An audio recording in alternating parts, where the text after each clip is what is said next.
అందరికీ నమస్కారం. ఇప్పుడు మన ఛానల్కి ప్రముఖ ఆధ్యాత్మికవేత్త వాస్తు పండితులు వైవిఎస్ఎస్ గిరిరావు గారు మన ఛానల్కి విచ్చేశారు. నమస్కారం గురువుగారు. నమస్కారం. మనకి ఉప్పు దీపం అనేది చాలా ప్రాచుర్యంలోకి వచ్చింది కదా. ఈ ఉప్పు దీపం అనేది పెట్టేటప్పుడు మనం పాటించవలసినటువంటి పద్ధతులు ఏంటి, అసలు ఎందుకు పెడతారు, కొన్ని జాగ్రత్తలు పాటించాలి అంటారు, వాటి గురించి కొంచెం వివరంగా విశ్లేషించగలరా? అవునండి, ఇది ఇప్పుడు ప్రధానంగా బాగా పాపులర్ అయింది ఉపదీపం అనేది. కాకపోతే ఇందులో రెండు రకాలు ఉంటాయి, ధార్మికమైనది, లౌకికమైనది. అంటే సర్వం శ్రీమన్నారాయణ ఇది సమర్పయామి అనేది పారమార్థికమైనది. అలా కాకుండా మమ క్షేమ స్థైర్య విజయ అభయ ఆయురారోగ్య ఐశ్వర్యాభివృద్ధం అంటే లౌకికమైన కోరికలతో చేసేది. ఇది రెండో రకానికి వస్తుంది, అంటే ఇష్టిలాగా వస్తుంది. ఏంటంటే ధార్మికమైనటువంటి మోక్షకారకమైన దానికి ఉప్పుదీపానికి ఏ సంబంధం లేదు. ధార్మికమైన సాంప్రదాయంలో ఉప్పుదీపం అనేది లేదు. జపాలు హోమాలు అవే ఉన్నాయి. ఇవేంటంటే ఈ లౌకికమైన, ఇప్పుడు మనకి దిష్టి తీస్తా అంటారు సరే, మనకి ఎవరికైనా బాగా మీరు ఏదన్నా చిన్న యానివర్సరీ డేకి అటెండ్ అయ్యొచ్చున్నా లేకపోతే ఇది చేసిన ఏంటంటే ఉప్పు పట్టుకుని మన చుట్టూ తల చుట్టూ దిష్టి తీస్తారు. ఆ దిష్టి చూసింది ఏంటి, దేనికి? మీకు లౌకికమైన నివారణ కోసం. ఇప్పుడు సహజంగా చాలామంది అడుగుతున్నది ఏంటంటే ఆధ్యాత్మికమైనది, ధార్మికమైనది, శాస్త్రీయమైనది కాకుండా మాకు లౌకికమైన కోరికలు తీరాలండి, మాకు డబ్బు రావాలండి, ఈ చీడపీడగా ఉంది, ఇది నివారణ కావాలి. అలా కేవలం లౌకికమైనటువంటి, అంటే ఇప్పుడు మీకు ఆఖరి వివేకానంద స్వామి కూడా ఒకటి అన్నాడు, ఆకలితో మాడేవాడికి ఆధ్యాత్మిక చెబితే ఎక్కదని. అలాగే ఇప్పుడు ముందు రెమెడీగా నీకు ముందు ట్రబుల్ తీరి ఆర్థికమైనటువంటి లోపాల నివారణ అయ్యి నీకు లక్ష్మీదేవి చెంగున గజ్జలతో నీ ఇంటికి రావాలి అనటానికైతే మాత్రం ఈ మధ్య బాగా పాపులర్ అయింది తాంత్రికమైన విధానం ఇది. దాంట్లో ఏంటంటే మీరు అంటే తీసుకోవాల్సిన నియమాలు జాగ్రత్తలు అన్నారు కాబట్టి అసలు అందులో ఏం చెప్తారని చెప్తాను మీకు. ప్రధానంగా ఏంటంటే ఒక మనకి ఇత్తడి అంటారు కదా, ఇత్తడి ప్లేటు ఒకటి తీసుకుని దాన్ని శుభ్రంగా పసుపు రాసి చక్కగా దానికి బొట్లు, కుంకుమ బొట్లు పెట్టేసేసి 5 చోట్ల, అంటే 4 పక్కలను మధ్యలో పెట్టేసేసి అది ఒక శుభ్రమైన తుడిచినటువంటి ప్రదేశంలో పెట్టవాలి. ఈ పెట్టేది మనకి అమ్మవారికి, స్వామివారికి స్తండిలో మనం చేస్తాం కొంచెం బియ్యం వేసి.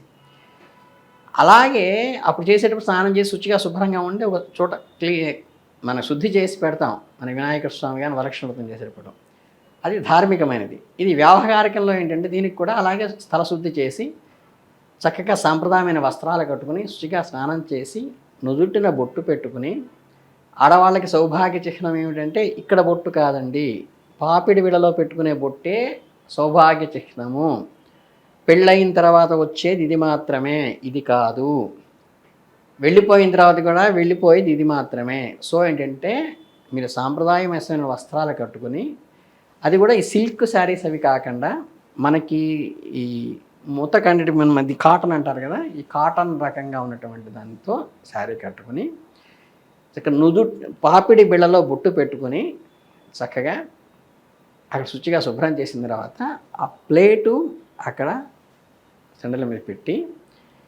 దాని మీద ఏంటంటే మనకి మూకుళ్ళు ఉంటాయి, అఖండ దీపారాధన చేస్తున్న అఖండం పెడుతుంటారు. మనం ఏదైనా వినాయక చవితికి 3 రోజులు పెట్టాలంటే ఈ చిన్న చిన్న ప్రమిదలు కాకుండా పెద్ద మూకుడు ఉంటుంది సరే, ఆ మూకుడు నిండా కూడా మూకుడికి కూడా ఎక్కడ పసుపు కంప్లీట్ రాయాలంటే మధ్యలో ఎక్కడ గ్యాప్ లేకుండా. మీకు మూకుడు శుభానికి రాసేటప్పుడు పసుపు రాస్తారు, అశుభానికి పెట్టేటప్పుడు మన అశుభకార్యాలు పితృకార్యాలు చేసేటప్పుడు పసుపు రాయకుండా పెడతాం. అందుకని ఏంటంటే ఆ మూకుడికి ఎక్కడా కూడా మీరు వెలితి లేకుండా రాయాలి పసుపు రాసేటప్పుడు జాగ్రత్తగా. అందులో మధ్యలో గ్యాప్ ఉండకూడదు, మొత్తం మూకుడు అంతా కూడా పసుపు రాయాలి శుభ్రంగా. అలాగే మీకు దీపారాధనకి దీపం పెట్టడానికి డిఫరెన్స్ చెబుతుంటాం. దీప ఆరాధన అంటే ఏంటంటే, ఆరాధన అంటే ఏంటంటే పూజ చేయటం ఎవరికైనా. దీప ఆరాధన దేవుడి దగ్గర దీపారాధన చేసేటప్పుడు మనం ఏం చేస్తామంటే ప్రధానంగా దీపానికి చక్కగా బొట్లు పెడతాము, కుంకుమ పెడతాము, పసుపు వేస్తాము, అక్షతలు వేస్తాము, ఒక పువ్వు వేసి నమస్కారం పెడతాం. అలా చేస్తే దీప ఆరాధన. ఎవరన్నా పోయినప్పుడు దీపం పెడుతుంటాం తల దగ్గర.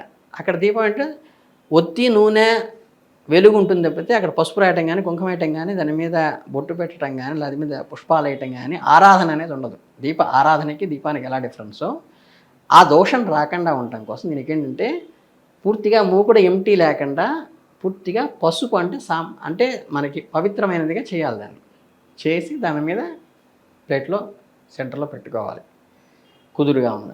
పెట్టుకున్న తర్వాత మనకి కళ్ళ ఉప్పు ఉంది. మీరు దిష్టి తీసేటప్పుడు ఉప్పు దిష్టి తీసేటప్పుడు కూడా మీరు జనరల్గా మామూలు సాల్ట్తో ఉప్పు తీయరు. దిష్టి అలా కలుపుకుంటే రాళ్ళ ఉప్పు అంటారు కొంత సాంప్రదాయం, కొంతమంది కళ్ళ ఉప్పు అంటారు, రకరకాలు అంటారు. ఈ ఉప్పుని ఏంటంటే ఈ కింద ఉన్న ప్లేట్లో పడకుండా చక్కగా మూకుడులోనే పడేట్టుగా జాగ్రత్తగా వేయాలి, నిండుగా. అది నిండుగా సంపూర్ణంగా వచ్చేసి పై లాగా కాకుండా సంపూర్ణ కరెక్ట్గా దాన్ని సరిపడి అట్లా అద్దేసేసి దాని మీద మామూలుగా దీపారాధన కుందులు ఉంటాయి. దీపారాధన అంటే మనకి దీపావళికి ఇక్కడ చేస్తుంటాం కదండి. ఈ దీపావళికి చేసేటువంటి చిన్న చిన్న కుందుల్లో దానికి కూడా శుభ్రంగా పసుపు రాసేసి 2 కుందులకి ఒక కుందిని తీసుకొచ్చి ఆ ఉప్పు సెంటర్లో పెట్టాలి. దాంట్లో కొంత అక్షింతలు వేసి దాని మీద ఇంకొక దీపం పెడతాం. ఇప్పుడు కూడా దీపారాధన చేసేటప్పుడు దీపావళికైనా సరే మట్టి కుందులు 2 పెట్టాలి.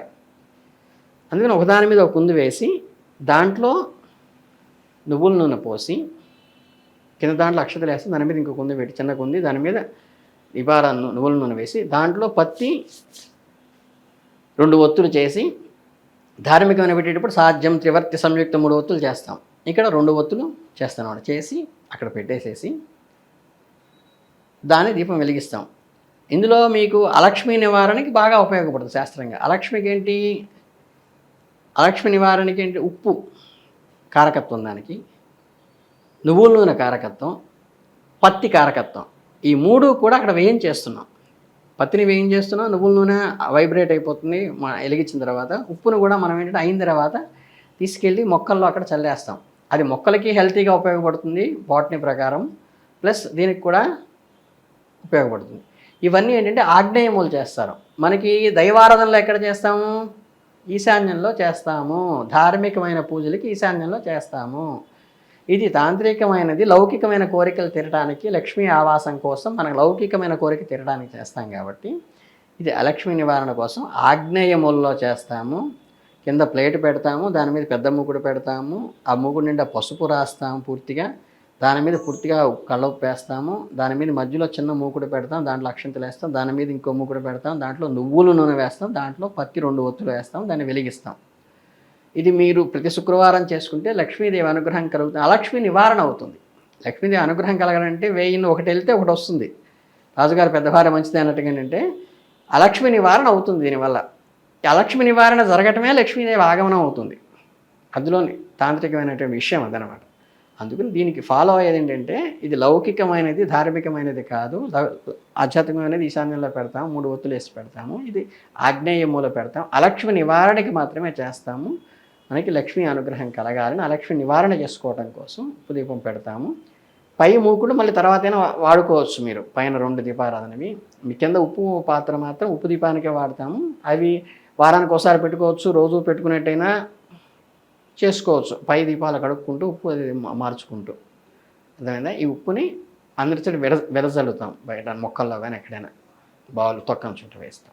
మనకి అలక్ష్మి నివారణ కోసం ఉప్పు దీపం వెలిగించుకునేటప్పుడు ఎటువంటి పద్ధతులు పాటించాలి అని చాలా వివరంగా వివరించారు. ధన్యవాదాలు గురుగారు.